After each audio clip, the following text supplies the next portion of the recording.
Si te gusten les conferencias de Astura, calca en suscribite y na campanina. También nos pues danos un like. Agora seguimos col vídeo.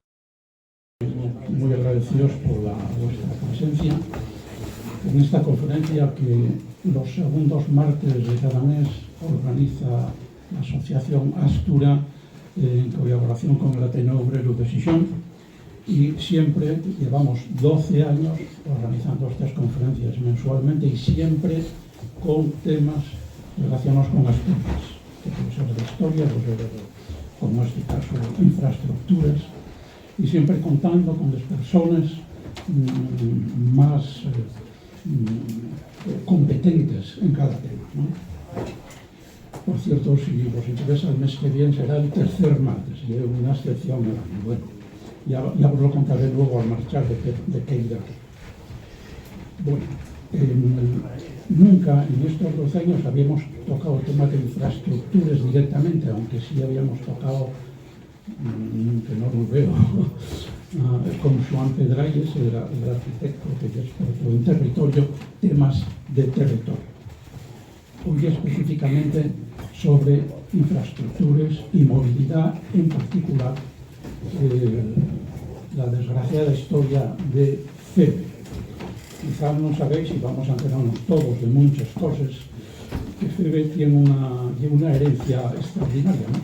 Porque tiene 754 kilómetros de vía de ancho métrico. Eso hace que no haya probablemente en el mundo un territorio con un porcentaje de vía férrea asemejado al caso asturiano. Y de una trascendencia y de un potencial realmente incomparables.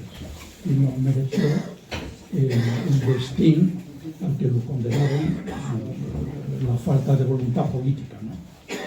¿Cuál es el punto crítico de FEBE en esta historia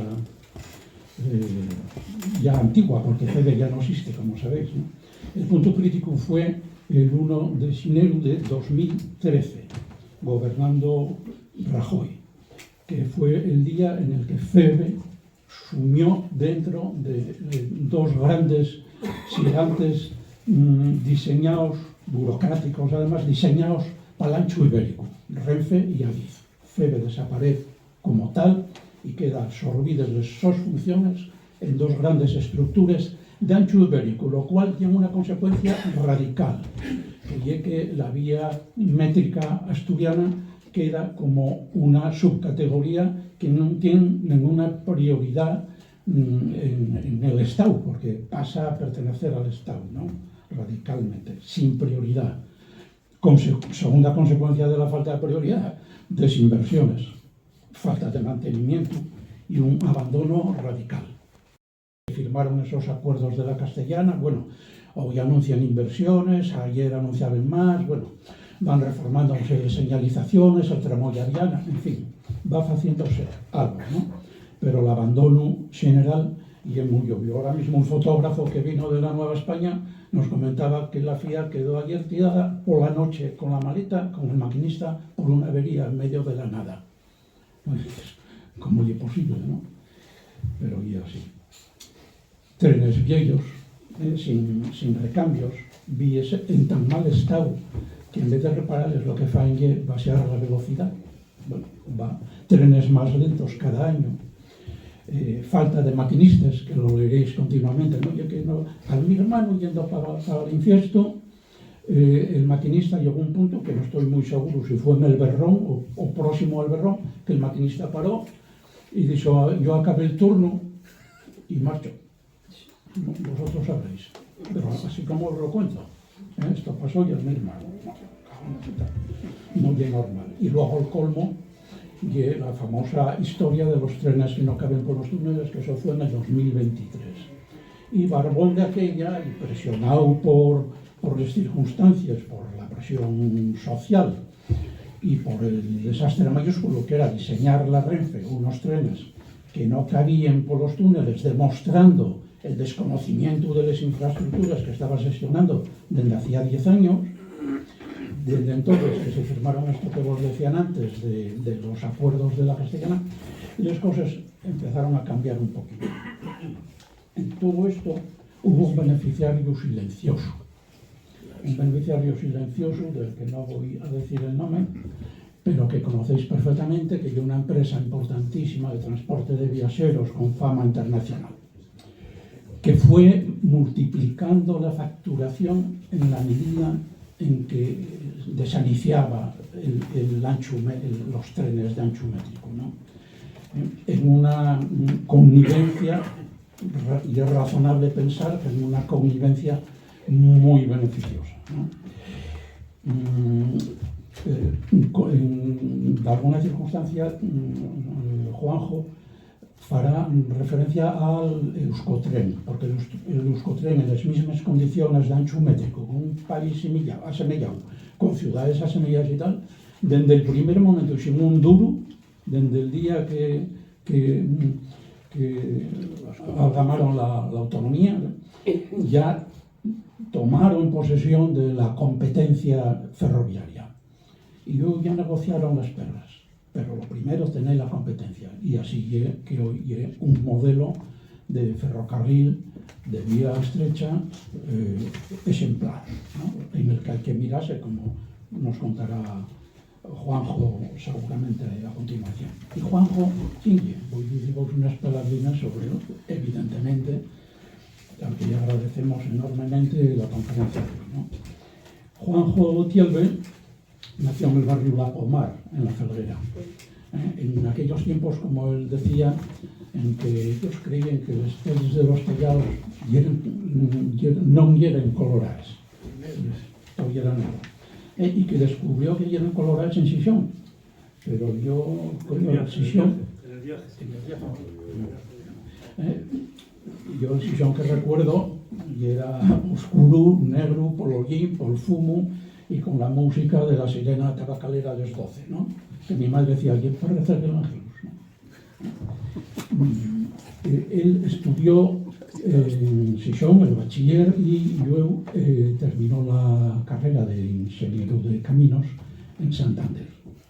Desde entonces empezó a trabajar como profesional liberal, redactando proyectos de la su especialidad para distintos concellos, pero en particular para el Ubieu en tiempos de la alcaldía de Antonio Mosí. Y fue en el año 91, cuando en las elecciones Gabino de Lorenzo, cuando encargaron el diseño de una primera peatonalización en la ciudad de Ubieu. Al cabo de un año estaba redactando y dirigiendo todas las obras de peatonalización de la ciudad, de la capital. Él me comentaba que recuerda aquella época como muy, muy satisfactoria desde el punto de vista profesional, quizá la mejor desde el punto de vista profesional. Aunque es cierto que la etapa siguiente fue como resultado de aquella experiencia en Ubieu, fue reclamado por el Principado para dirigir las infraestructuras de toda Asturias. Y claro, ese reto no lo podía refugar. Y era el gobierno, entró en el gobierno de Sergio Marqués, ¿no? Como consejero de Fomento, cargo que ejerció durante 4 años. En ese cargo desarrolló obras que pasaron a la historia de aquella legislatura y que todos conocéis perfectamente, como la autovía minera, que fue obra de Juanjo Tielbe, y el funicular a Bulnes. Ahora, hablando con él, tomando un café, todavía me comentaba y me sacaba los planos del tren al aeropuerto, que tantas veces se reclama. Ya había proyecto de eso, ya lo tenían hecho. Y para que veas la importancia del ferrocarril, que es el medio de transporte de viajeros más importante que hay, porque como él nos decía también antes, un solo paisano lleva a 600 viajeros a la vez, y eso equivale a un montón de autobuses y a un montón de coches, tiene unas ventajas competitivas inmensas, ¿no? Pues él entró en este gobierno de Marqués el año 95 y en la segunda del año 96 ya tenían un plan de ferrocarriles para cambiar completamente el ferrocarril asturiano de vía métrica en un año, un plan, como no había competencias, estaba desarrollado con el Estado, con un convenio con el Estado, por un valor a precio actual de unos 2.000 millones de euros, ¿no? Y era un plan decenal, como se fan estas cosas, con un plan de previsiones de inversión y de infraestructuras a cambiar en el orden debido, ¿no? Hizo también otros proyectos muy interesantes que no quedaron en nada, como por ejemplo la senda litoral del Deva a Leo, que se entamó en aquella época, pero está incompleta, todavía sigue incompleta, y otros muchos proyectos muy interesantes. Y poco más quiero decir. Después de eso, aludir, que lo comentábamos antes también, a que hubo en tiempos de Javier Fernández un plan que todavía se puede consultar completo en internet, en la página de infraestructuras del Principado, un plan que llamaban el PIMA, a 15 años, de 2015 a 2030, que estudia bien, muy bien en unos casos, bien en otros y regular mal en otros, lo que es la renovación de las infraestructuras de Asturias, en ferrocarril, me refiero. Y es razonablemente bueno, tienen buenas propuestas y tal. Pero ¿qué pasó? Como todo, llegó para Madrid y al cachón. Bueno, no quiero enrollarme más. Juanjo, ahora toca a él contarnos su historia.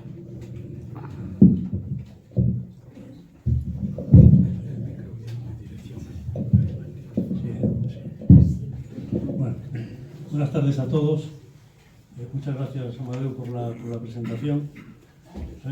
Yo realmente, esto es un pequeño lío que me ha metido un amigo que está aquí, que se llama Sonín. Yo llevo 30 años ejerciendo la profesión y fuera del mundo digamos, vinculado a la planificación de infraestructuras. Yo hago proyectos de todo tipo, hago estudios de movilidad también, y bueno, por esa vía, digamos que he mantenido cierto contacto. Trabajo fuera de Asturias, con lo cual, pues, procuro seguir la actualidad asturiana, pero me cuesta. No es fácil cuando estás trabajando fuera de aquí, sabes que hacer muchos kilómetros, viajar mucho, y no es tan fácil. Pero no, trato de estar al día. Yo, el ferrocarril ya desde estudiante, no tuvieron, ya desde la escuela, algo de la escuela de ingenieros, siempre, digamos, fue algo que nunca nadie dudó, que es el rey, es el transporte rey. Si hacemos un símil con el deporte, el deporte rey es el atletismo y el rey de los deportes dicen que el fútbol. Pues este es el transporte rey. No hay ningún otro transporte que cubra en las condiciones que lo hace el ferrocarril, de vertebración, de costes externos, al que ahora os voy a contar.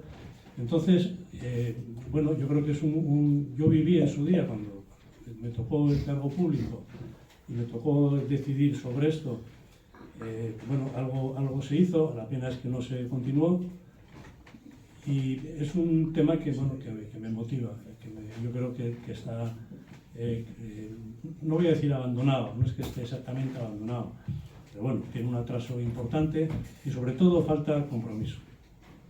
Entonces os voy a contar aquí un poco, hay una parte bastante árida de lo que os voy a contar, pero creo que es necesaria, porque yo creo que uno de los problemas del ferrocarril es la poca conciencia que tenemos los asturianos de lo que tenemos. Es que no sabemos lo que tenemos. Amadeu decía, no son 700, FEVE tiene 474 kilómetros de vía, Renfe tiene 221, entre los dos son 695, 700 kilómetros de vía. Eso, vamos, no existe en el mundo. Estáis viendo ahí el plano del ferrocarril de Asturias. Daros cuenta de que prácticamente toda Asturias, salvo 2 o 3 excepciones, está vertebrada y unida por el ferrocarril. Y eso no se está aprovechando, esa es la verdad. ¿Y por qué no se va a estar aprovechando? Vais a verlo ahora, os lo voy a enseñar. Bueno, voy a contaros un poco una pequeña introducción y luego entro en la vida. He vivido en Gijón desde los 8 hasta los 34 años. Aquí tengo los amigos de verdad, los de siempre. Hace casi 30 años que estoy dedicado a mi actividad profesional, ya lejos del mundo de la política, pero he procurado, bueno, en la política, yo no estuve nunca en política, porque no sé si conocéis a algún político que lo haya dejado. El que entra se queda para siempre. Bueno, yo llevo 30 años alejado de ese mundo. Pero he procurado seguir la evolución de las infraestructuras que afectan a Asturias y a Gijón, aunque seguramente menos de lo que me habría gustado. Yo también soy uno de esos jóvenes, aunque ya no tanto, que tuve que buscarse la vida fuera de Asturias. Tengo que reconocer que el ferrocarril me motiva especialmente. Nunca he llegado a comprender la falta de responsabilidad y de compromiso por parte de la clase política. Seguramente tampoco la sociedad asturiana ha reclamado mucho, quizá porque no es consciente del extraordinario patrimonio ferroviario que tenemos, que durante mucho tiempo fue el rey de los transportes y que allí donde han sabido conservarlo y mejorarlo, sigue siendo. Recientemente, hace unas pocas semanas, el decano de 20 días, el decano del Colegio de Ingenieros de Caminos me invitó a decir algo parecido a lo que hoy voy a decir aquí, en un acto en el Colegio de Caminos en Madrid. En aquel acto había representantes del Gobierno de Asturias y de Adif, y desde la posición privilegiada del que hablaba se percibía cierta incomodidad en la primera fila. No lo entiendo, yo no pretendía ni pretendo aquí atacar a nadie, solo pretendo defender un modo de transporte, nada más.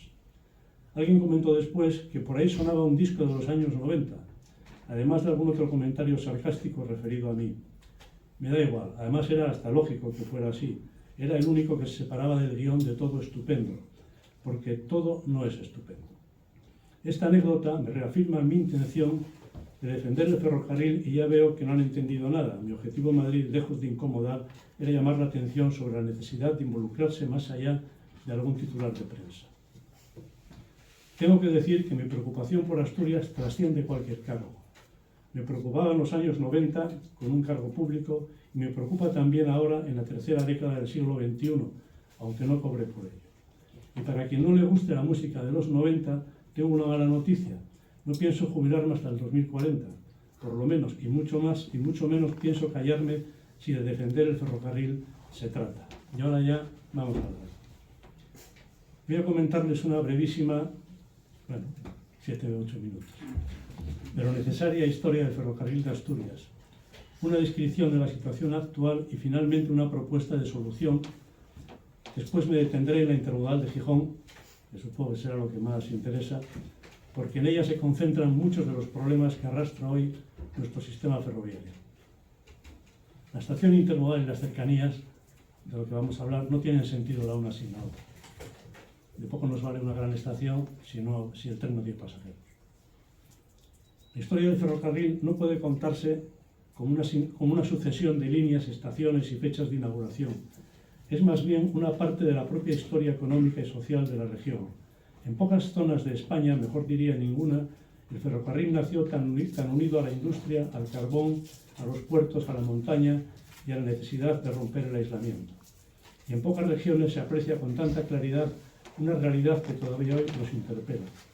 Asturias dispone de una red ferroviaria extensa y extraordinaria en relación con su territorio. Una red que fue capaz de llegar a los valles, a la costa, a las ciudades y a buena parte de los principales núcleos de población.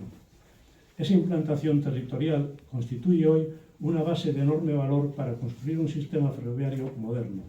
Bien modernizada y bien gestionada, sigue siendo una de las grandes oportunidades para ordenar el territorio y la movilidad de Asturias. Cuando el ferrocarril comenzó a extenderse por Europa, España llegaba tarde. La situación de los caminos carreteros era deficiente. Hasta la llegada de los Borbones apenas puede hablarse de una política moderna de construcción de caminos bajo el patrocinio del Estado.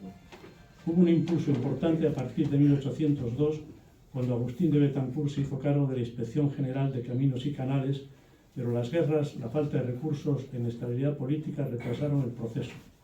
Entre 1802 y 1807 se construyeron unos 2.000 kilómetros de carreteras, doblando prácticamente la red existente.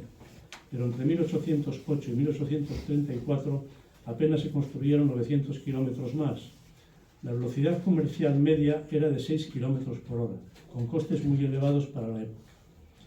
Digo esto para entender cómo entró el ferrocarril en Europa. No es extraño, por tanto, que el ferrocarril apareciera como una auténtica revolución. En Inglaterra se inaugura en 1825 la línea Stockton-Darlington de 40 kilómetros en una zona minera del condado de Durham. Después llega Liverpool-Manchester en 1830 y desde ahí el ferrocarril se extiende a Europa. España, sin embargo, recibe esa revolución en medio de dificultades políticas, atraso económico. Hubo intentos tempranos como los proyectos de Jerez a El Portal o de Jerez a Puerto de Santa María, Rota y Sanlúcar, concebidos para transportar vinos hacia la bahía gaditana. También en Vizcaya se pensó en superar el paso de Orduña mediante ferrocarril, pero todos aquellos intentos quedaron frustrados. El primer ferrocarril español y séptimo del mundo se construyó curiosamente fuera de la península, la línea de La Habana a Güines, inaugurada en Cuba en 1837 y dedicada al transporte de tabaco, azúcar y otros productos. En la península hubo que esperar hasta 1848 para ver en servicio la línea Barcelona-Mataró, cuando Europa ya contaba con más de 10.000 kilómetros de vía. La Ley General de Ferrocarriles de 1855 abrió definitivamente la etapa de expansión y a finales del siglo XIX la red ferroviaria española de vía ancha estaba prácticamente configurada. Pero antes de esa gran expansión se tomó una decisión decisiva, la del ancho de vía. En 1844, el informe de los ingenieros Subercase y Santa Cruz propuso adoptar los 6 pies castellanos, equivalentes a 1.668 milímetros, frente al ancho internacional de 1.435. La justificación técnica era disponer de locomotoras más potentes con calderas mayores, más adecuadas para la difícil orografía española. Sobre el papel, la decisión podía parecer razonable.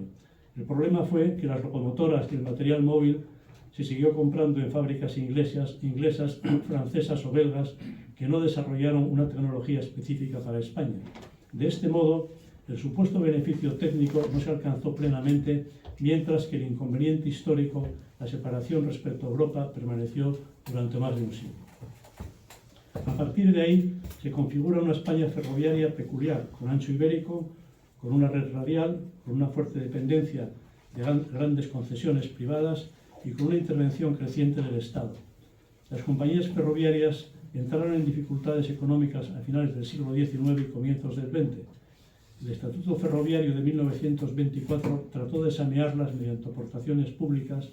La crisis del 29 agravó el problema y tras la Guerra Civil el Estado asumió la red de ancho normal español. En 1941 nacía Renfe. Más tarde, en 1965, la antigua explotación estatal de los ferrocarriles de vía estrecha se transformaría en FEDE.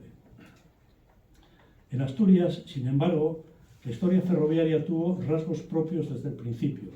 La historia del ferrocarril asturiano es singular no solo por haber sido Asturias una región pionera en el uso del sistema rueda-carril en explotaciones mineras, ni solo por la presencia de líneas compatibles con el ancho internacional hasta época reciente, ni siquiera por la hazaña técnica de Pajares o por la anacronía posterior de terminar el Ferrol Gijón para velocidades máximas de 60 km por hora cuando en Japón ya circulaba el tren bala. Es singular sobre todo porque el nacimiento, crecimiento y ocaso del ferrocarril como sistema universal de transporte va asociado a la experiencia vital de la región.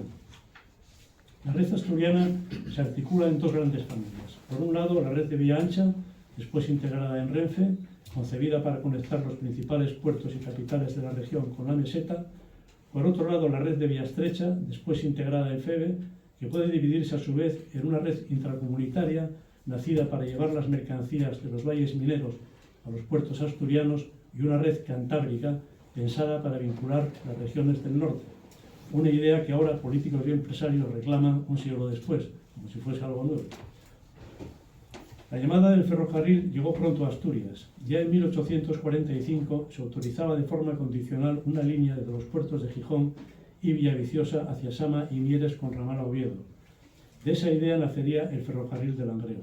En 1847 se otorga la concesión definitiva para construir un ferrocarril de Sama de Langreo por Siero a Gijón y Villaviciosa con ramales a Avilés, Oviedo y Mieres. Un momentín que les voy a poner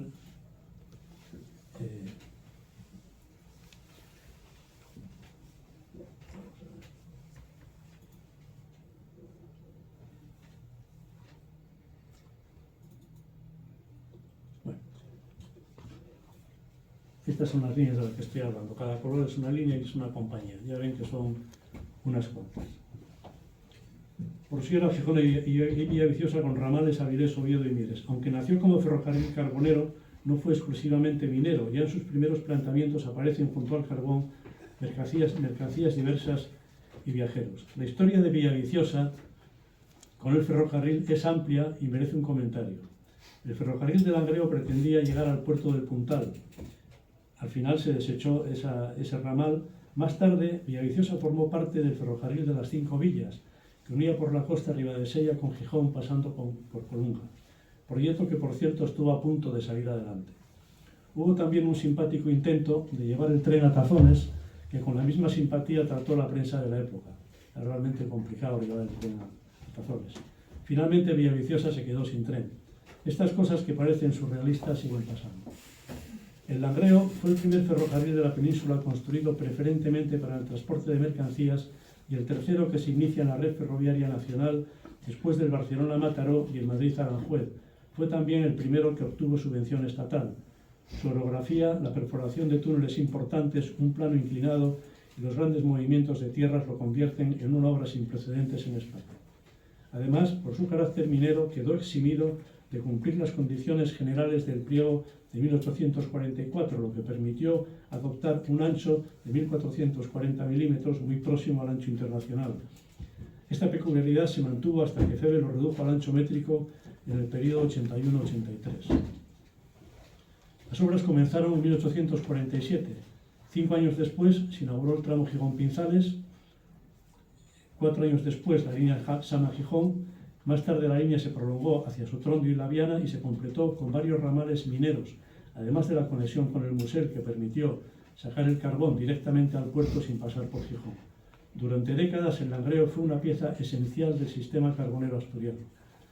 Pero a partir de los años 60 el escenario cambió. Uninsa se trasladó de la Felguera a Beriña y Unosa fue cerrando paulatinamente explotaciones. Sus grandes clientes desaparecían o se transformaban. En el año 1972 el Langreo entregó su patrimonio a FEBE, cerrando la etapa de la que el documento califica como la compañía ferroviaria más antigua de Europa.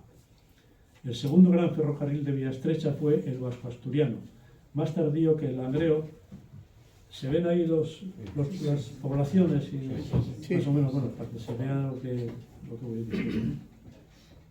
Nació el vasco-asturiano, más tardío que el Langreo, pero nacido de una lógica muy parecida: conectar los valles mineros con un puerto asturiano, en este caso San Esteban de Pravia. Su red se fue formando por piezas, enlazando Trubia, San Esteban, Ujo, Oviedo, más adelante Collanzo, hasta articular una parte esencial del espacio minero e industrial del centro de Asturias. La sociedad se constituyó en 1899, terminando el siglo, en plena expansión de la minería hullera y la industria pesada. A comienzos del siglo XX entró en servicio el eje Trubia-San Esteban, que permitía llevar el carbón y otros tráficos industriales hasta el mar. Pero su interés no fue solo minero, también tuvo un valor estratégico, porque facilitaba la salida marítima de los grandes cañones fabricados en Trubia hacia Ferrol, Cartagena y otros puertos militares. Con el paso del tiempo, el vasco-asturiano sufrió el mismo destino que otros ferrocarriles asturianos.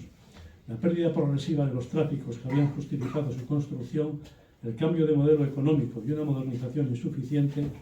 En 1972 entregó sus instalaciones a FEBE, cerrando así una etapa decisiva de la historia ferroviaria e industrial de Asturias. La tercera gran pieza de la vía estrecha fueron los ferrocarriles económicos de Asturias, nacidos del deseo de unir Oviedo con Santander y de dar servicio al oriente asturiano. La compañía se crea en 1887 y obtiene la concesión del tramo Oviedo-Infiesto, abierto al público en el año 91. La prolongación hacia 1891, perdón.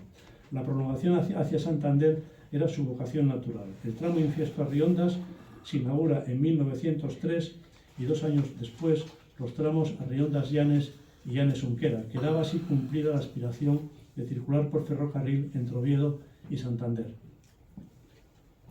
Desde 1905, el tráfico de viajeros y mercancías aumentó considerablemente. Después de la Guerra Civil, la línea vivió una etapa de expansión, especialmente por el transporte de carbón hacia Solvay en Torrelavega, pero la sustitución del carbón como fuente energética y la competencia de la carretera invirtieron la tendencia. La propia compañía llegó a defender su inviabilidad económica y propuso como solución el cierre y levante de las instalaciones. Finalmente, en 1972, Económicos traspasó su línea a FEBE. Junto a Económicos aparece el Ferrocarril del Cantábrico, constituido en Santander en 1890 y concesionario de la línea de vía estrecha entre Cabezón de la Sal e Infiesto. Su verdadero propósito era prolongar Torrelavega-Cabezón hasta Llanes. Las obras comenzaron en 1901 y el tramo Cabezón-Llanes de los 50 kilómetros se inauguró en 1905, 4 años después. Con el tiempo sufrió los mismos problemas que Económicos: caída del carbón, competencia de la carretera, costes de personal, etc. En el año 1972 cesó su actividad y FEBE asumió la explotación. También a comienzos del siglo XX, el ferrocarril de Carreño nació de una lógica muy asturiana: minas, puerto e industria. Su origen estuvo ligado a la explotación del mineral de hierro y a la necesidad de conectar a Boño, Candás, el Musel y más adelante a Vilés dentro de un corredor costero llamado a tener una intensa actividad industrial. La sociedad se creó en 1900 en un momento de fuerte expansión minera y portuaria. Pocos años después entró en servicio la línea Aboño-Candás-Reveral, concebida inicialmente para el transporte de mineral, aunque pronto fue adquiriendo también importancia con creciente tráfico de viajeros. Más adelante, con la electrificación y la conexión Musel-Avilés, el ferrocarril reforzó su papel como eje industrial de la costa central asturiana. Pero aquí también la carretera fue ganando terreno. El Carreño, como otros tantos ferrocarriles de vía estrecha, no pudo superar la crisis del modelo que lo había hecho nacer: pérdida de tráficos, competencia de la carretera, envejecimiento de la infraestructura, falta de inversiones. En 1974 pasó a FEBE, cerrando su etapa como compañía independiente. La última gran línea, la conexión con Galicia, el Ferrol-Gijón, fue quizás el ejemplo más claro de una obra que llegó demasiado tarde. Existían estudios desde 1883 y la Ley de Ferrocarriles Estratégicos de 1908 contemplaba la línea directa entre Ferrol y Gijón. El presupuesto de 1914 ascendía a 72 millones de pesetas, una inversión enorme para la época. Los concursos quedaron desiertos y en 1922 el Estado decidió emprender las obras por su cuenta. La construcción fue lentísima, más parecida al modelo asturiano actual, y duró medio siglo hasta 1972. Cuando la línea quedó completada, había nacido ya envejecida. Velocidades máximas de 60 kilómetros en muchos tramos por hora en gran parte del trazado, cuando desde 1964 Japón explotaba el Shinkansen Tokio-Osaka a 200 o 250 kilómetros por hora. Asturias completaba una línea estratégica con parámetros del pasado en el mismo tiempo histórico en el que otros países entraban en la era ferroviaria moderna. Llegados a este punto, alguien podría preguntarse por qué debemos recuperar una red que acabó siendo ruinosa para muchas de sus compañías. La respuesta está precisamente ahí. Aquellas líneas dejaron de ser rentables en el modelo para el que habían nacido, basado en el carbón, la industria, los tráficos portuarios y unas mercancías que fueron desapareciendo o transformándose. Pero que una red dejara de ser rentable en términos estrictamente empresariales no significa que careciera de valor público. La oportunidad perdida fue no haber hecho a tiempo la transición desde una red industrial hacia una red moderna de cercanías, movilidad regional y vertebración territorial, como hicieron los vascos desde 1978, hace 48 años, con una indudable visión de futuro. La malla seguía ahí, las estaciones seguían ahí y los corredores atravesaban los principales núcleos de población, los valles industriales, la costa y buena parte del área central. No se trataba de conservarla por nostalgia, sino de cambiar su papel. Aún estamos aquí. Perdón, pero...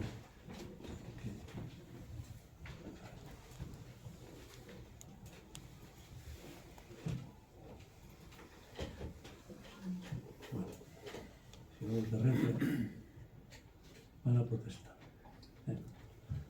Voy a obviar la historia de la red de vía ancha, pues se cedería con mucho al ámbito temporal de esta conferencia, aunque haré un pequeño paréntesis que viene a cuento.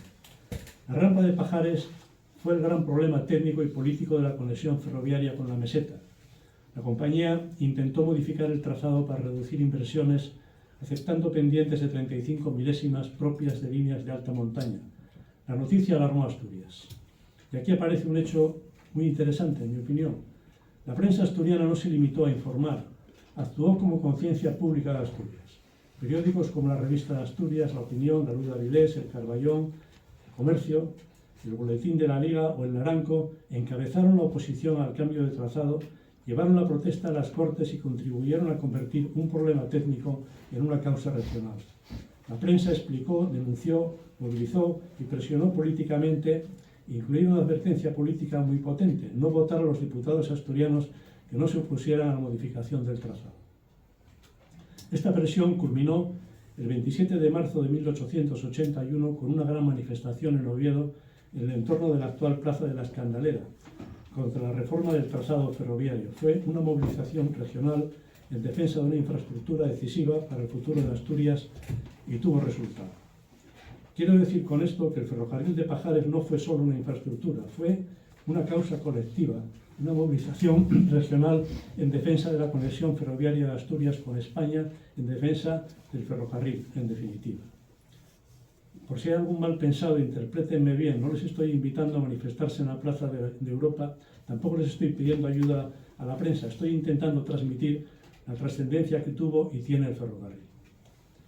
Con todo esto que les he contado, vuelvo a cambiar.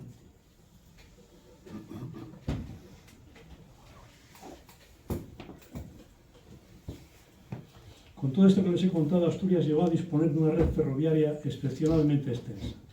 La red Renfe en Asturias sumaba unos 221 kilómetros, mientras que la red FEVE alcanzaba 474 kilómetros. En conjunto, prácticamente 700 kilómetros de líneas ferroviarias estatales en una región de poco más de 10.000 kilómetros cuadrados. La red FEVE era más del doble que la de Renfe. Esa cifra ayuda a entender el enorme potencial ferroviario asturiano. Pocas regiones disponían de una malla tan extensa, tan próxima a los principales núcleos de población y tan vinculada a los valles industriales, a la costa, a los puertos y al área central.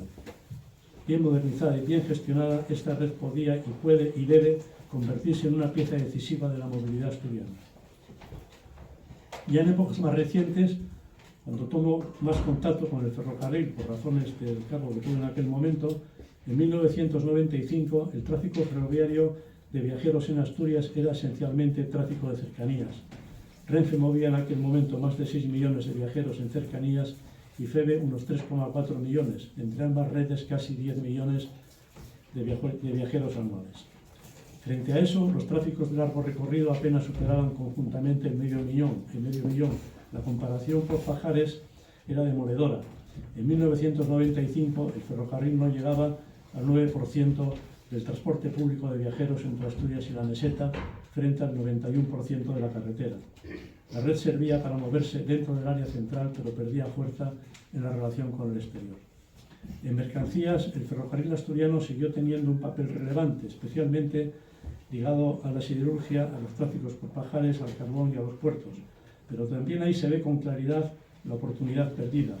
En el puerto de Gijón, el ferrocarril llegó a representar en 1986 el 56% del transporte terrestre portuario. En 1995 todavía alcanzaba casi el 20%, una cifra notable, pero muy inferior a la que había tenido menos de 10 años antes. Y hoy creo que anda por el 5%. Este descenso no debe de leerse solo como una prueba de decadencia, sino como una indicación muy clara del margen de mejora existente cuando se invierte y se gestiona correctamente. La lectura de esta historia tiene una intención: es poner en valor el extraordinario patrimonio ferroviario de Asturias y que ustedes tomen conciencia de lo que ha costado construir esta red y lo que vamos a perder si no cambiamos de políticas. No hablamos de una red secundaria, ni de un residuo del pasado. Hablamos de una infraestructura que formó parte esencial de la construcción económica y territorial de Asturias y que todavía puede y debe ser una base decisiva para su movilidad futura. El problema ferroviario asturiano, como pueden ver, no es de que no haya habido ferrocarril, lo hubo y mucho.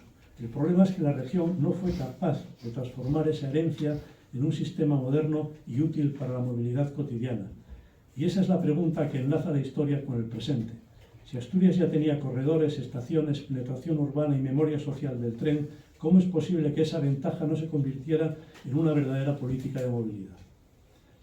A esa base histórica se añade otro dato fundamental. El ferrocarril discurre próximo al 89,3% de la población asturiana y a municipios que concentran más del 90% del PIB regional. Está implantado en términos generales en prácticamente todos los núcleos relevantes y en las zonas de mayor crecimiento económico de Asturias. Se parece más a una red de metro regional que a un sistema marginal.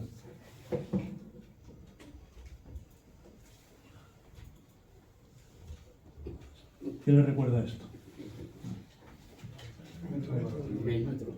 Pues esta no es el metro, estamos en Asturias. Viendo esto, cualquiera pensaría que los asturianos viven en el tren. Digo, viendo esto. Pues no. De hecho, el ferrocarril tiene una presencia escasa en nuestra vida cotidiana, como veremos con datos. ¿Cuál es la situación actual de nuestro ferrocarril y cuál es su peso real en la movilidad del área central de Asturias? Me voy a centrar en el ancho métrico. La situación está a la vista y cualquiera puede analizarla. Les voy a hacer una proyección porque circulan por ahí algunos gráficos, pero no se ve la mano, se ve el punto del ratón. Sí. Pero esos gráficos enseñan solo este cachín de aquí. Entonces, claro, parece que va viento en popa. Pero bueno, la realidad es esta. Esta es la evolución de FEBE. Aquí hay un repunte, supongo que tendrá bastante que ver. Bueno, esta es la pandemia, es evidente. Luego hay un repunte y creo que tiene también algo que ver, va a tener algo que ver con la gratuidad del billete. En mi opinión, no es el sistema de desarrollar, de potenciar una infraestructura. Pero bueno. La tendencia que muestran estos datos, esta es la evolución de FEBE, y ahora voy a ponerles la evolución, lo que decía Amadeu.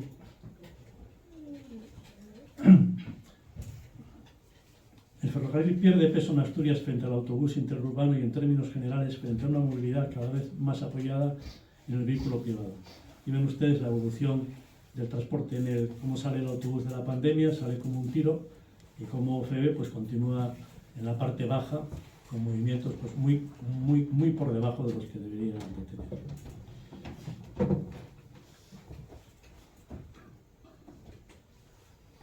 Bien. Bueno, ¿por qué el ferrocarril? No viene a cuento detenerse mucho en las ventajas generales del transporte ferroviario, que simplemente número porque yo creo que son bien conocidas. Ventajas medioambientales, menor consumo energético por viajero kilómetro, mayor capacidad de resolver horas punta, menores costes externos que la carretera. Los costes externos son muy interesantes, no se habla nunca de ellos, pero son los costes reales que el transporte genera, pero que no paga directamente quien se desplaza. ¿Cuáles son? Pues son la accidentabilidad, la congestión, la contaminación atmosférica, las emisiones de gases de efecto invernadero, el ruido, el consumo energético, la ocupación del suelo, la fragmentación del territorio, costes sanitarios, es decir, costes que acaba soportando la sociedad, las administraciones públicas, el sistema sanitario, el medio ambiente y las generaciones futuras. Por todo eso, tenemos que recuperar y potenciar el ferrocarril. Es relevante que teniendo la red que tenemos, el uso que hacemos de ella es muy bajo. Han visto la evolución del tráfico de las líneas de vía estrecha en los últimos años. La conclusión es fácil de sacar, pero voy a dar algunos datos más para tener una fotografía más precisa de la situación.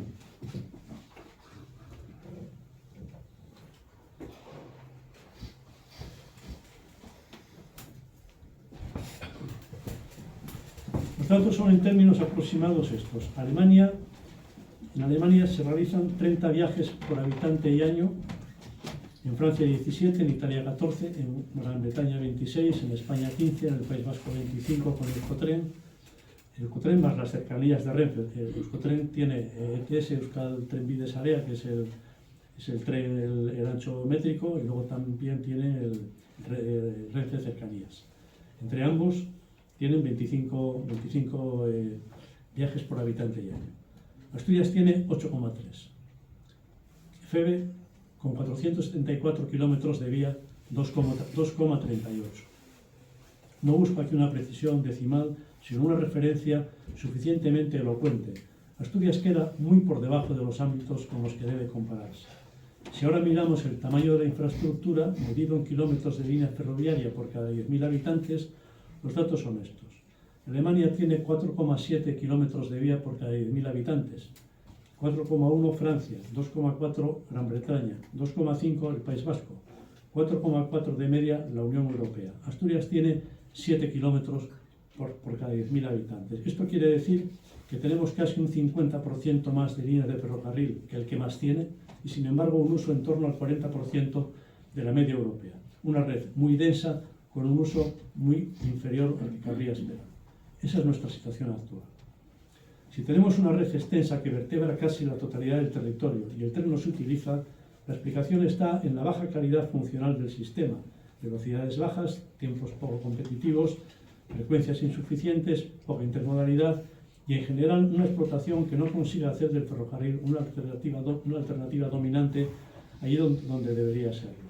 Estamos, por tanto, ante un escenario continuado de falta de decisiones y de inversiones bien orientadas. Y con este panorama, ¿qué piensan muchos asturianos? Pues que esto ya no tiene arreglo y que lo mejor es levantar las vías y hacer sendas para el fin de semana y carriles bici sin bicis. Esto que parece una broma no lo es, yo lo he escuchado y no les digo en qué ámbito para no ponerles nerviosos. Espero que no sea la política esta, ¿eh? Pero suceden cosas que te hacen pensar. Esto que parece una broma, como decía, lo he escuchado. Es muy posible que tengamos que arrepentirnos de haber levantado algunas líneas, las que ya se han levantado. En el PIMA habla de que el número de viajeros que se pueden captar llegando Renfe a la estación de Cahueñes, no el hospital, sino de la población que rodea esa estación, habla de unos 3.000 habitantes aproximadamente. Pero es que Vega y La Camocha ya tienen 3.500. Y levantamos el carril de La Camocha. Pues no lo sé, así pensando en voz alta, no lo he pensado mucho, pero igual digo una tontería. Pero un tranvía de La Camocha a Gijón, pues igual no está tan mal. Con una población de 3.500 habitantes. Pero lo levantamos. Pasamos de frenada y nos hemos cargado el ferrocarril sin más. Yo me rogaría que antes de tocar el patrimonio ferroviario, que yo creo que ya es un tema de la sociedad, y ahora vuelvo a la rampa de Pajares y sí les invitaría a manifestarse si se siguen haciendo estas barbaridades. En mi opinión, la salida para Asturias no pasa por seguir reclamando al Estado como si esto fuera solo un asunto ajeno. Asturias debe asumir el ferrocarril como un asunto propio y ejercer el liderazgo de la planificación, la gestión, los servicios y comprometerse en la inversión. Yo cuando el gobierno regional, el que haya sido, dice, no, es que vamos a hacer, bueno, sí, está estupendo todo, pero ¿cuánto dinero va a haber en el presupuesto para el ferrocarril, en los presupuestos generales del Principado? Eso es el compromiso.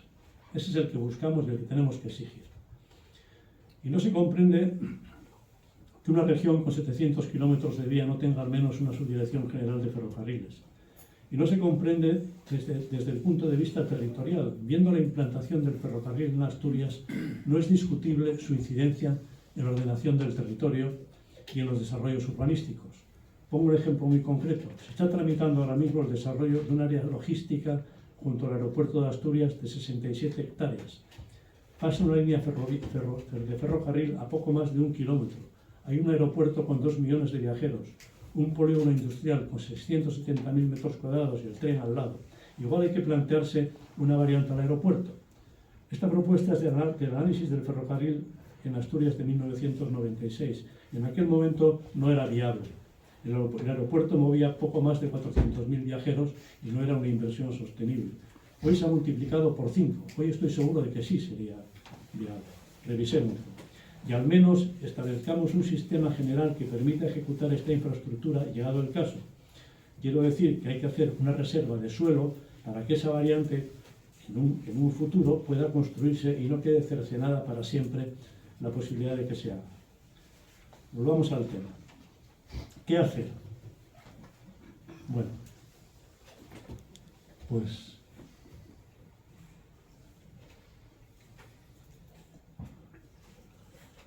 lo que hacen los chinos, copiar esto. Esto es lo que hay que hacer. Copiar esto que tengo aquí detrás. El ejemplo ya lo he citado, pero conviene recordarlo aquí por lo que enseña. Con una red muy inferior a la nuestra, el ferrocarril ocupa allí, hablo de Euskadi, una posición mucho más relevante que la movilidad cotidiana. No es casualidad. responde a una decisión política firme de asumir el tren como modo de transporte de futuro. En 1978 alguien me dice, bueno, me comenta, ¿no? Es que los vascos tienen mucho dinero, que tienen... En el minuto cero de la etapa democrática de 1978 no había nada. Y lo primero que hicieron fue reclamar la gestión de su red de ancho métrico. Fue una apuesta.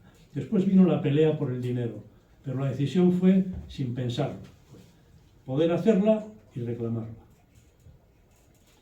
En 1978, en el minuto cero de la etapa democrática, se asumieron las transferencias de FEVE y en 1982 se constituyó Euskotren. Los datos muestran una desproporción muy significativa entre la oferta ferroviaria disponible y su utilización real. Vuelvo con esto. Asturias dispone de una red mucho más extensa, con 695 kilómetros frente a los 347 del País Vasco. Es decir, prácticamente el doble de longitud. Sin embargo, esa mayor infraestructura no se traduce en una mayor captación de viajeros. Mientras Asturias registra 8,42 millones de viajes anuales y 8,31 viajes por habitante y año, el País Vasco alcanza 55 millones de viajes, son más, pero 24,92 viajes por habitante y año, que esa es la referencia, 25 a 8. La diferencia es aún más expresiva, es más elocuente al relacionar la demanda con la longitud de red. Asturias apenas llega a 1,2 viajes por habitante y 100 kilómetros de red frente a los 7,2 del País Vasco. La conclusión es clara. El problema asturiano no es la falta de red, es su baja funcionalidad y reducida capacidad de atraer usuarios. Esa referencia es el objetivo y nos dice que nuestro margen de mejora es muy grande y justifica la apuesta por el ferrocarril porque otros lo han hecho y están recogiendo ahora los frutos. Esta es la buena noticia, parece la mala, pero esta es la buena. Asturias tiene que asumir con cabeza y con valentía el liderazgo de lo suyo. Nadie se va a ocupar de lo tuyo si tú no te ocupas. Si entendemos que los asturianos, bueno, a mí me toman el pelo con los asturianos porque un día se me ocurrió decir que para medir los tiempos en Asturias de las infraestructuras había que cambiar la unidad de tiempo y me inventé el asturiano que son 25 años trópicos, que un asturiano son 25 años. Si entendemos que los asturianos pasan como si nada, plantearse un asturiano y algo más para poner al día nuestro ferrocarril no me parece ningún exceso. Los gijoneses que nacieron el año de la constitución de la Sociedad Gijón al Norte cumplen este año 24 años y probablemente cumplirán unos cuantos más cuando Renfe llega a la Plaza de Europa. Yo tenía 27 años cuando escuché por primera vez que iba a ir a Madrid en 3 horas y cuando pude subirme a ese tren, el 2 y el 7 habían cambiado de sitio. Mi propuesta es esta: redactar desde el Principado un plan de la red ferroviaria en el Principado de Asturias que analice toda la red, que defina las inversiones necesarias para hacer competitivo el modo frente a su competencia, siempre con el objetivo de que la inversión revierta en beneficio social, medioambiental, en reducción de costes externos y en menor consumo energético por viajero, además de otras ventajas como la menor ocupación del territorio por viajero kilómetro.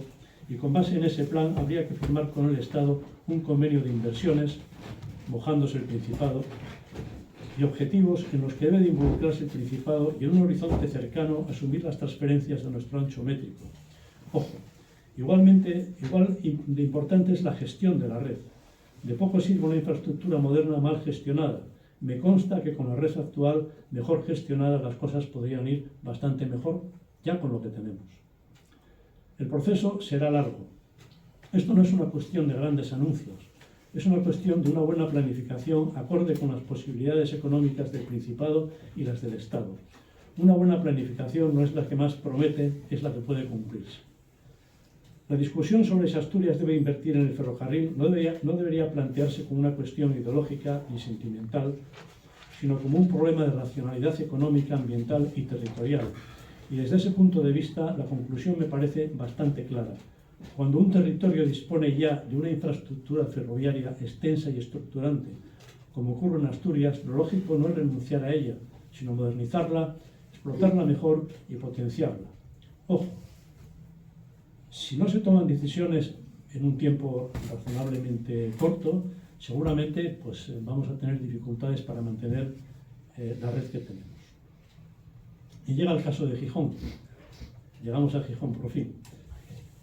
No se puede desligar de lo hasta aquí comentado. ¿Qué sentido tiene la intermodalidad sin el ferrocarril?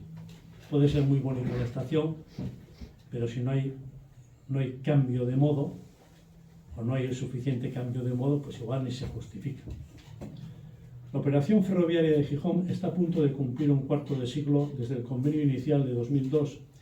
Llegado a este punto, hablar solo de retrasos, en mi opinión, es perder el tiempo, aunque haya que mencionarlos. Estamos donde estamos y conviene mirar hacia adelante. Lo que revela la larga secuencia de hechos de estos casi 25 años es la ausencia de una dirección clara en una actuación que era y sigue siendo estratégica para la movilidad del área central de Asturias. A mi juicio, no puede hablarse propiamente de una integración en sentido pleno, porque la estación se desplaza respecto al centro urbano y se aleja de una parte relevante de los usuarios. Integrar no es solo soterrar o reordenar, es también mantener o mejorar la accesibilidad ferroviaria y la del resto de modos de transporte al corazón de la ciudad. La lista de hitos no vale la pena recordarla, es demasiado larga. Cada paso puede tener su explicación, pero el resultado es que casi 25 años después, la estación intermodal definitiva sigue sin materializarse. Cada reformulación ha ido aplazando durante años la única operación capaz de devolver la centralidad perdida y la utilidad al ferrocarril en la mayor ciudad asturiana, mientras el autobús y el vehículo privado consolidaban su ventaja en la movilidad diaria. Cuando una infraestructura estratégica consume casi un cuarto de siglo entre convenios, cambio de emplazamiento y nuevas fases sin traducirse en un servicio efectivo, deja de ser un simple retraso administrativo. Pasa a ser un fallo general de gobernanza pública. Y digo general porque en esa foto estamos todos sin excepción. Y eso en un nodo decisivo para las cercanías del área central. Tiene consecuencias reales sobre la demanda y sobre la credibilidad misma del ferrocarril. La sensación es que una operación de este calado para la ciudad y para el ferrocarril se inició sin estar perfectamente estudiada. Y si lo estaba, no se ha gestionado bien. Y hay que decir algo más. La nueva estación por sí sola no resuelve el problema. El verdadero sentido de la intermodalidad queda descafeinado si la operación no va acompañada de actuaciones radicales y urgentes en el ferrocarril de cercanías, todo lo que hemos hablado antes. El apeadero de la Plaza de Europa está llamado a convertirse en la verdadera estación de ferrocarril de Gijón para la movilidad cotidiana del área central, absorbiendo una parte muy importante de la demanda que hoy recae en el autobús y en el vehículo privado. La nueva intermodal de Moreda seguirá teniendo sentido como nodo de larga distancia, pero no para la mayor parte de los desplazamientos diarios en cercanías. Lo que se haga en la Plaza de Europa debería de ser coherente con la importancia que está destinada a tener. No he conseguido información suficiente y desconozco en detalle la solución prevista, pero no puede ser un apeadero más. Debe concebirse como una pieza central de la movilidad cotidiana de Gijón y del área central asturiana, con un dimensionamiento adecuado en andenes, accesos, etc. Hace falta al mismo tiempo que el tren tenga frecuencias atractivas, tiempos de viaje competitivos y una reordenación inteligente del autobús, de modo que éste alimenta al tren donde convenga y no compita absurdamente con él en los corredores donde el ferrocarril debe ser dominante. Entre otros hablo de la conexión Oviedo-Gijón. Naturalmente, si yo tengo la estación de ferrocarril en el centro de Gijón, para ir a Oviedo va a ser complicado que vaya a Sant Crespo a coger el autobús, con lo cual el futuro del transporte por autobús para esas conexiones, lógicamente, va a sufrir una caída importante el autobús. Además debe de ser así. Donde el ferrocarril funciona, el ferrocarril debe de predominar y debe de mandar. Y termino con una cuestión que considero esencial, relacionada y coherente con todo lo que hemos hablado aquí. Que el ancho métrico, no sé si lo saben, el ancho métrico se queda en Sant Crespo, ahí se acaba.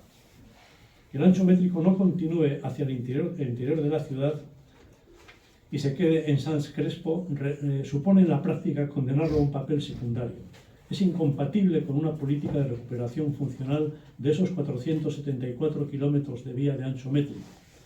En una red de cercanías, el valor del ferrocarril depende de su capacidad para aproximar al viajero al centro de la residencia y de la actividad.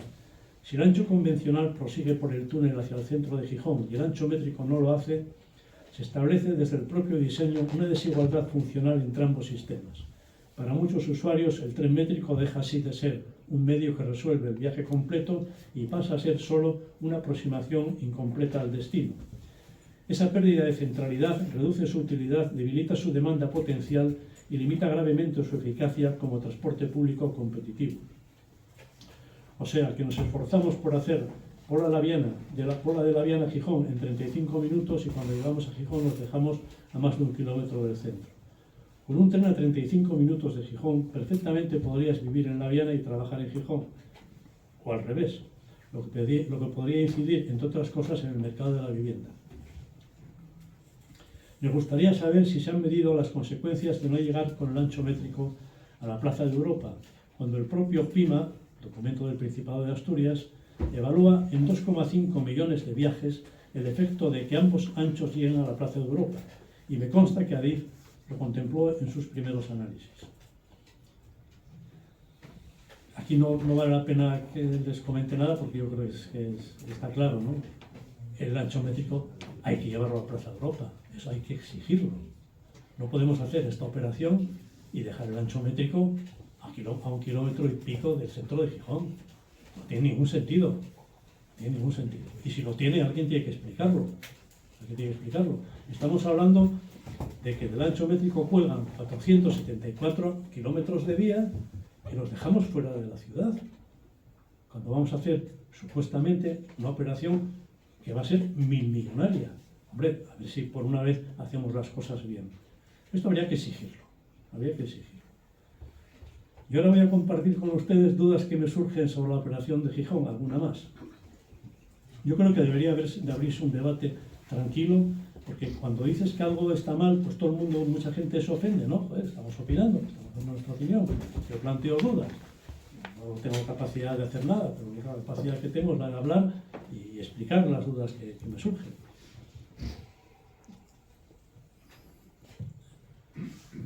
Creo que hay que abrir un debate. Bien, se trata de buscar la mejor solución. Estamos a tiempo y si hay que hacer cambios y perder algo de tiempo, después de 25 años sin resultados tangibles y cuando nos jugamos el futuro de la movilidad, pues si hay que perder un poco de tiempo, pues a lo mejor hay que asumirlo. Las imágenes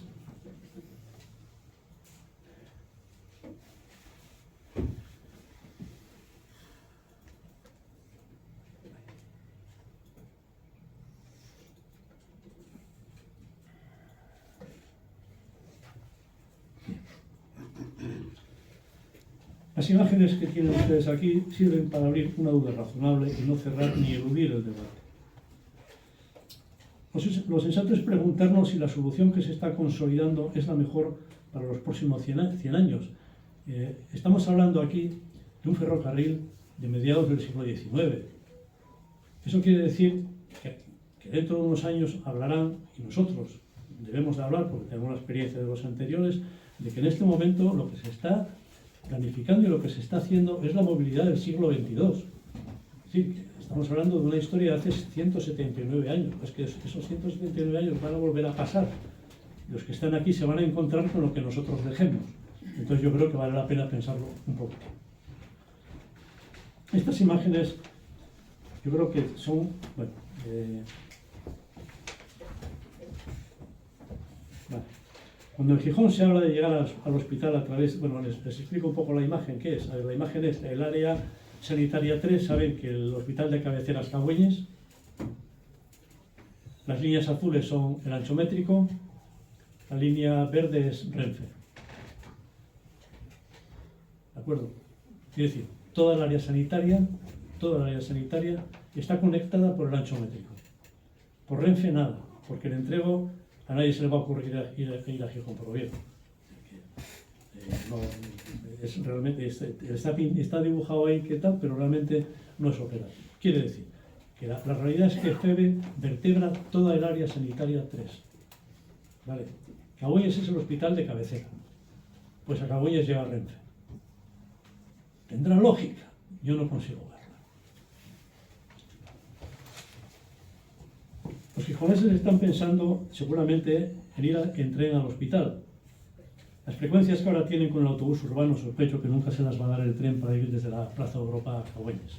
Tampoco un tren cada 10 minutos. Tampoco tendría mucho sentido utilizar el ferrocarril de esta manera. Las personas que vienen del área sanitaria no llegan a Gijón en Renfe, llegan en ancho métrico y se quedan en San Crespo. Alguien me dijo, este tema ni se te ocurra sacarlo en Gijón, que se te echan encima. Bueno, yo creo que se equivocan. Yo creo que los gijoneses, como todos, son sensatos. Confío en el buen juicio, yo me considero gijonés, y espero que, como yo, demanden respuestas a las dudas razonables y que no se realicen inversiones que no están justificadas. Es posible que todo esto se haya estudiado. Yo no lo creo. Sinceramente no lo creo. Tenemos que saber qué estamos haciendo en la mayor obra ferroviaria y de integración y transformación urbana de Asturias, que afecta a la movilidad de toda el área central con los impuestos de todos. Según el PIMA, para Renfe, llegar a Viesques de la Plaza de Europa supone 900.000 viajeros más al año. De acuerdo. Bueno, esto es porque no muchos saben que ir de Oviedo a Gijón por Feve son 5 minutos más, o pueden ser 5 minutos más, por lo cual podrían venir en Feve perfectamente. De acuerdo, vamos a asumir que el Renfe vaya a la Plaza de Europa y suponga 900.000 viajeros más al año. Lo que no es discutible es que los 474 kilómetros de vía métrica se quedan marginados, que es justamente las que queremos recuperar, y las dejamos fuera. No debemos consentirlo. Es posible que los viajeros que recoge Renfe entre la Plaza de Europa y Viesques, esos 900.000, tengan mucho más peso desde el punto de vista de atraer viajeros al ferrocarril que el hecho de que el ancho métrico llegue a Cagüeñes. En ese caso, yo no le veo el sentido a llegar a Cagüeñes con Renfe. El estudio informativo dimensiona la estación de Moreda como una gran estación ferroviaria e intermodal con andenes de larga distancia, ancho métrico, cercanías y una estación de autobuses anexa. Sin embargo, la propia lógica del metrotren desplaza la mayor captación de viajeros hacia Plaza de Europa, El Bibio y Viesques. Por tanto, antes de consolidar ese dimensionamiento, debería haberse demostrado qué viajeros seguirán usando Moreda, qué viajeros pasarán a utilizar las estaciones interiores, qué líneas de autobús seguirán teniendo sentido. Evidentemente, la que yo decía antes, Gijón-Oviedo, pierde todo el sentido. Si yo tengo un ferrocarril en la Plaza de Europa en las frecuencias normales, el autobús se acabó. ¿Qué sentido tendrán los autobuses cuando el tren compita directamente con la relación Oviedo-Gijón? Estas decisiones afectan a la movilidad de todo Gijón y de gran parte de Asturias. Dicho esto, la estación está en fase de proyecto y mejor no tocarla. Se preguntarán de dónde surgen mis dudas. Bueno, pues mis dudas surgen... yo estoy en el Consejo de Administración de Gijón al Norte, la verdad es que es un consejo curioso. No voy a hablar demasiado porque no quiero que me echen. Uno de los primeros consejos que hubo sucede en un momento realmente estelar para Gijón. Yo me despierto un día por la mañana y veo en el periódico unas infografías, que deberían estar prohibidas las infografías, con unas cosas que vuelan en la Plaza del Humedal, haciendo como curvas, unas cubiertas, una cosa extrañísima. La gran noticia es que se va a hacer en la Plaza del Humedal una estación de intercambio modal entre el autobús urbano e el interurbano. Yo veo aquello, bueno, ¿y esto? Si la estación intermodal estamos haciéndola allí, ¿qué estamos haciendo aquí? Entonces, casualidad, hubo un consejo de Gijón al Norte y fue por Teams, a través del ordenador. Y de ahí vienen mis dudas. Yo en aquel consejo, bueno, me mandaron callar literalmente, hice una pregunta, solo hice una pregunta. Dijo, oiga, vamos a ver, acabo de ver en la prensa que se está planificando, que por cierto aquí el Ayuntamiento de Gijón reaccionó muy bien porque se lo cargó en 24 horas, con lo cual eso lo hicieron muy bien. Digo, oye, estoy viendo esto, vais a hacer una estación para intercambio urbano e interurbano en la Plaza del Humedal, con lo cual los autobuses interurbanos van a salir de la Plaza del Humedal. ¿Cómo afecta eso a la estación intermodal? Pues son una voz lejana y dice, de ninguna manera. Dijo, de ninguna manera. Y la segunda voz que habla es para decirme, usted no puede hablar porque es consejero, pero como no es accionista, no puedo opinar. Y dije, bueno, vale. Entonces, claro, aquella voz diciendo, ningún problema. A ver, si yo estoy haciendo una estación intermodal en la que tengo que diseñar una superficie de andenes para el tráfico de autobuses interurbanos, que es sin duda el que más va a ocupar, y eso lo hago en la Plaza del Humedal, me estoy cargando la mitad de espacio que va a ocupar en los andenes de la estación intermodal. Eso lo entiende cualquiera, no hace falta ser ni ingeniero ni especialista en nada. Entonces yo pensé, estos no saben lo que están haciendo. La pregunta que me hice a mí mismo. Y a partir de ahí me empezaron a surgir dudas y empecé a preguntar. Oye, ¿y este estudio? Mandarme este estudio. No hay estudios. Empiezo a preguntar, empiezo a hablar con compañeros de la profesión, con personas... con personas relacionadas con empresas de ferrocarril, empiezo a preguntar a mucha gente, a ingenieros de Adif, y pues nadie me sabe aclarar nada. Entonces, bueno, pues me surgen estas dudas. Evidentemente no puedes hacer una estación intermodal en San Crespo y una para autobuses en el Humedal, o una u otra, porque las dos son para lo mismo. Bueno, y concluyo. En definitiva, Asturias no necesita más retórica sobre el ferrocarril, necesita una política ferroviaria.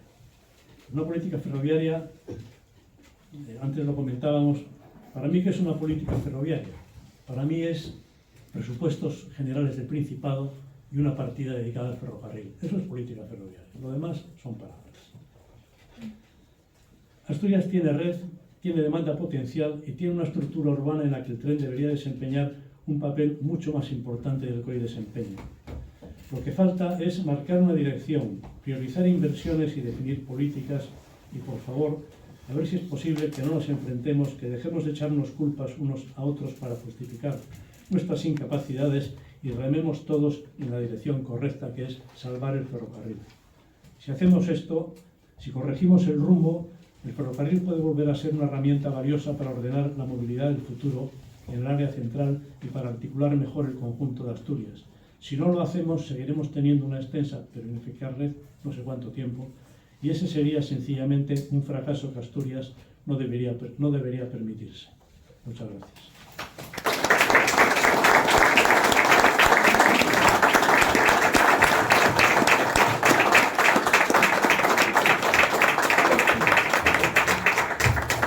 Pues esta maravillosa conferencia de Juanjo Cielve, tenemos 20 minutos de coloquio aproximadamente.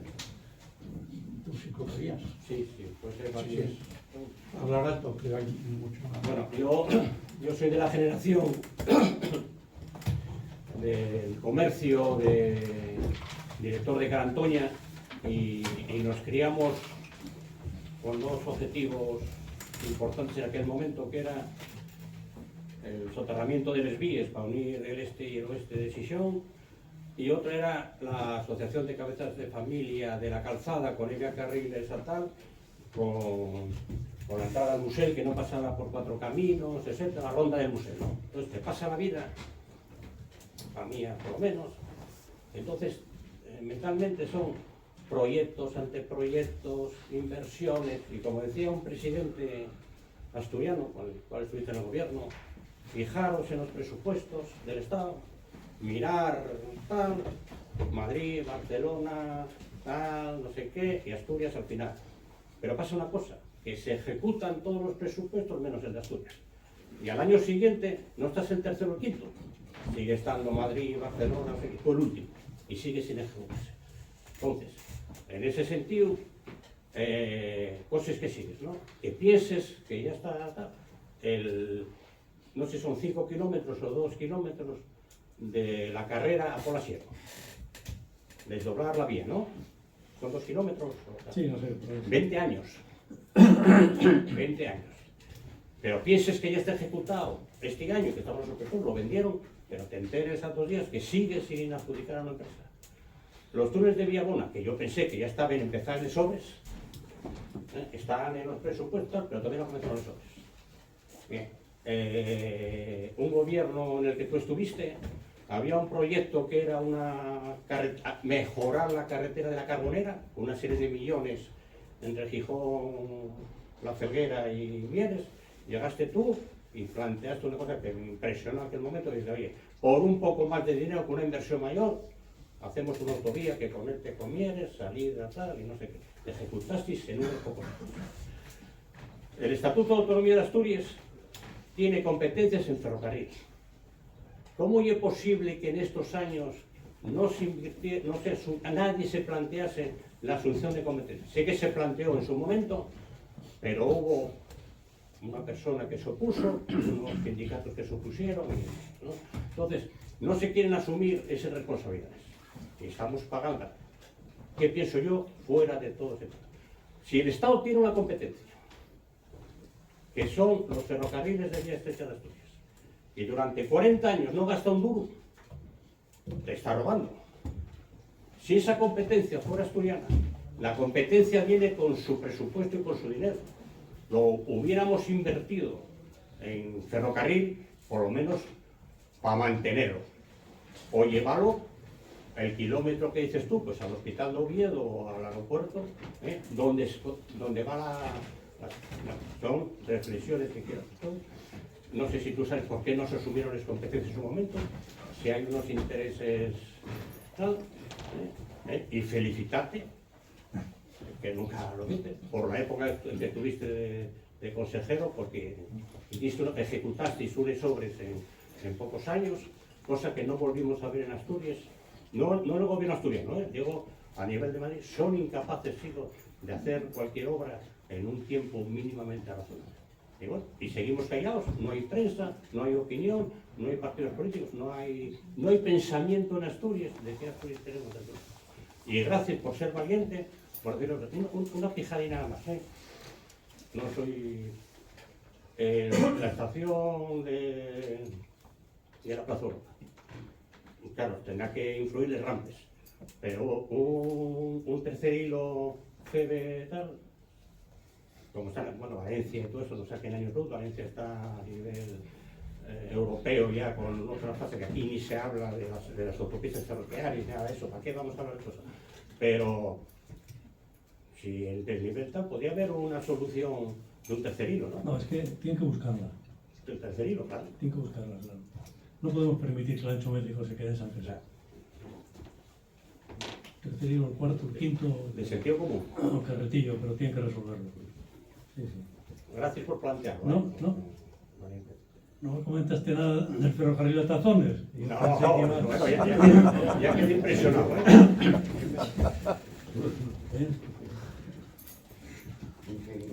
Y luego lo que dices, tienes razón. Pasa que esto es un tema, y vuelvo a ver, no hablé de la rampa de Pajares, ya supongo que os habréis dado cuenta simplemente por dar la información de la rampa de Pajares.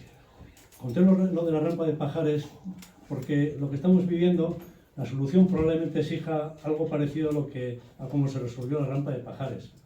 Tiene que haber la sociedad tiene que movilizarse para defender el ferrocarril. Sin pegar a nadie, pero hay que movilizarse. Tenemos que reclamar que este extraordinario patrimonio que tenemos tiene que ser la envidia, digamos, de Europa.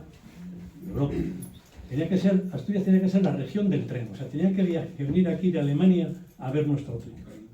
La región del tren debería ser así.